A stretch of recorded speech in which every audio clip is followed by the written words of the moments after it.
அஸ்ஸலாமு அலைக்கும். ரெஜினா கிச்சனில் என்ன பார்க்க போகிறோன்னா பச்சைப்புளி ரசம் தான் பார்க்க போகிறோம். வாங்க எப்படி செய்கிறதுன்னு பார்க்கலாம்.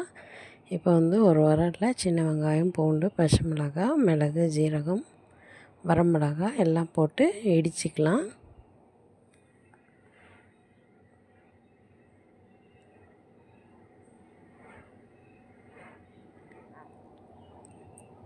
இந்த மாதிரி இடித்து வச்சுக்கோங்க. இப்போ வந்து நான் புளி கரைச்சி ஒரு பாத்திரத்தில் ஊற்றி வச்சுருக்கேன்.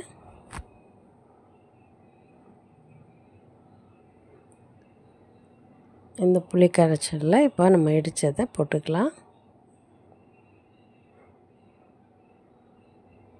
உப்பு கொஞ்சம் போட்டுக்கலாம்.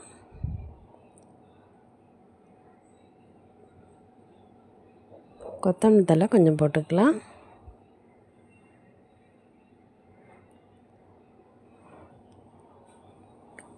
கொஞ்சமாக பெருங்காயம் போட்டு கலந்து சுடு சோத்தில் போட்டு சாப்பிட்டு பாருங்கள். பசி எடுக்காட்டி கூட இதை சாப்பிட்டிங்கன்னா சோறு போய்கிட்டே இருக்கும். வேறு லெவலாக இருக்கும். நீங்களும் ட்ரை பண்ணுங்கள். ட்ரை பண்ணிவிட்டு எப்படி இருந்துச்சுன்னு கமெண்ட்டில் சொல்லுங்கள். வீடியோ பிடிச்சிருந்தால் லைக் பண்ணுங்கள், ஷேர் பண்ணுங்கள், கமெண்ட் பண்ணுங்கள். ஓகே, பாய்.